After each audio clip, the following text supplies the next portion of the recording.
Guys, I'm back. Y'all catch me on a very nerdy but studious day. And I was hoping that I can make this an Ask Afro Story session. And for those of you all that are new to my YouTube channel, welcome. And just a quick blurb. My Afro Story series is basically when you guys can ask me questions directly, and I'll choose 3 questions from you guys to answer in a video response. And to get your questions answered in that format, please visit my moderator box on my channel and post your comments there. Also, I'm going to try something new in the future as well. If you want to give me a shout out or make a comment, then also post those as well on the moderated box, and I can feature those throughout my series. And the first one is taken from Jamaican Kinks 09. Hi, Jamaica Kinks.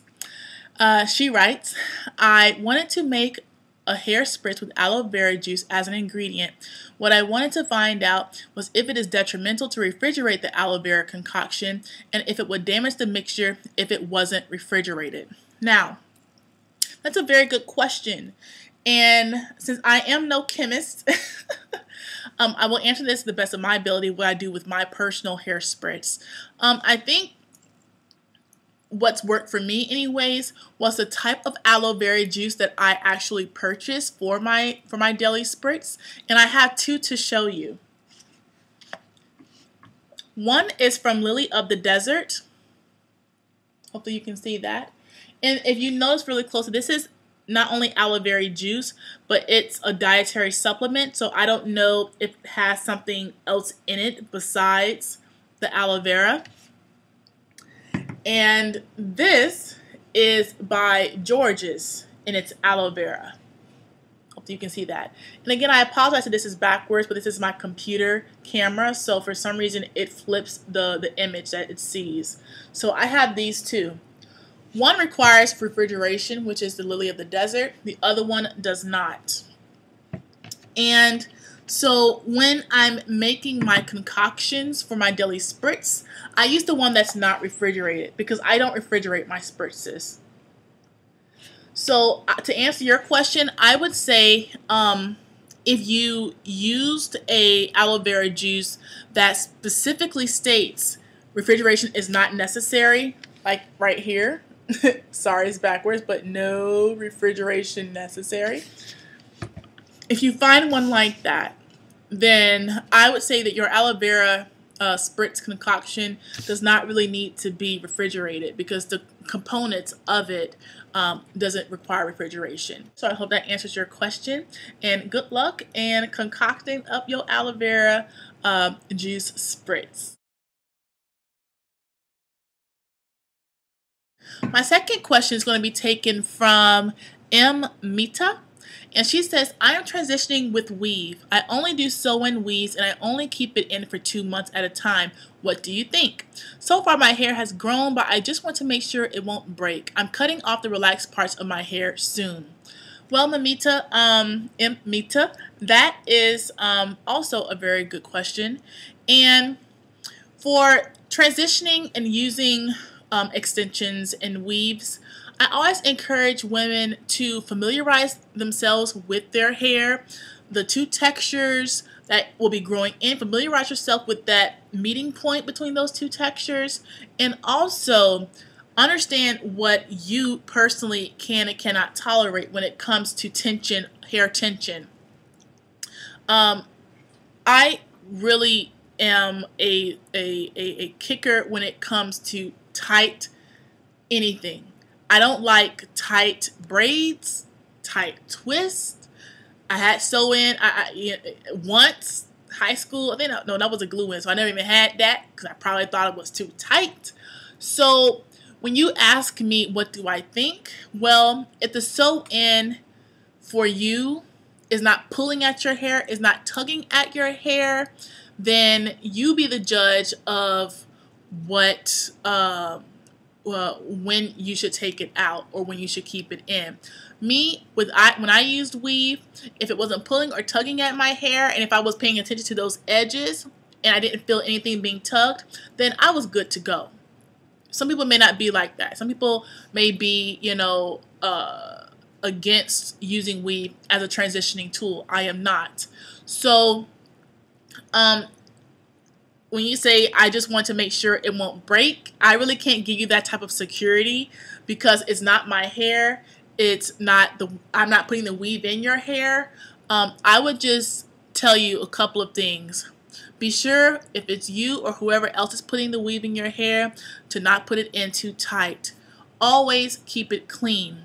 If you can't wash your hair with a sew-in, with whatever style that you're rocking, and you have it in for more than a month, then I would encourage you to avoid that style during transitioning. And lastly, allow your scalp to breathe. So if your sew-in, weave, or whatever style you're trying to rock requires you to gel it down, mousse it down, grease it down, then it might not be transition feasible. But again, some people do it and it works well for them. That's just what worked for me. So I hope that answered your question, Mamita, and good luck on your transitioning process.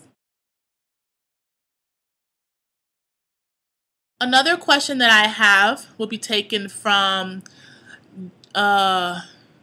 Jamila 092707. And she says, "Hi, Afrostory." Hi, Jamila girl. How you doing?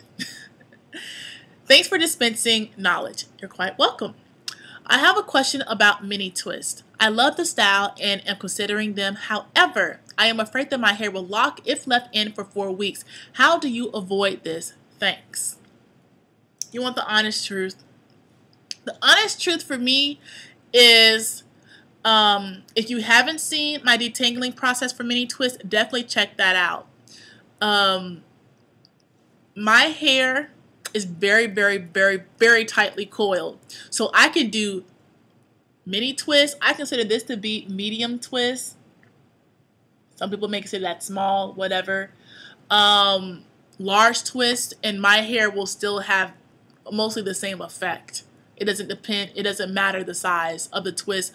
My hair will still have a very type of locking, knotting effect to it when I do any type of twist or braid with my hair. I don't know why. It's just, I guess it's the hair texture.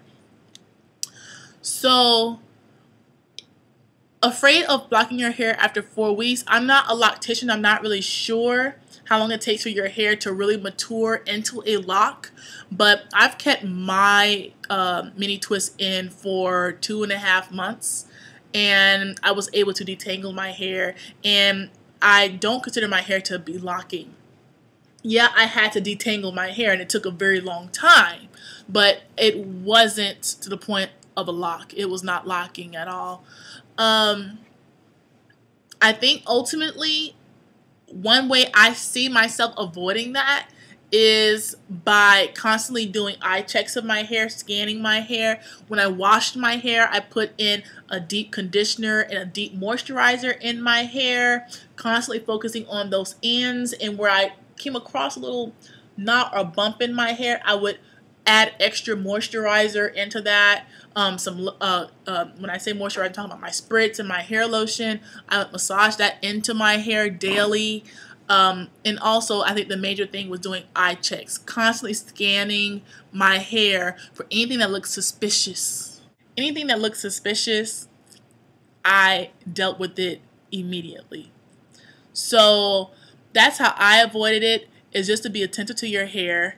And also, wash it, keep it moisturized. If you feel things need to be retouched, do it. If you feel that your hair is, getting to that point that, ooh, this is feeling like it can't come loose, then you need to take it out. And it shouldn't get to that phase when you realize you need to take your hair out. So that's the advice that I have for you, Jamila. I hope that works. And if you have your mini twists, girl, rock them like it ain't no tomorrow, child. So anyway, y'all, that's all I wanted to say for now. I hope y'all have a wonderful day. Remember, within all of us is a story. If you never tell it, you'll never know the woman or the man.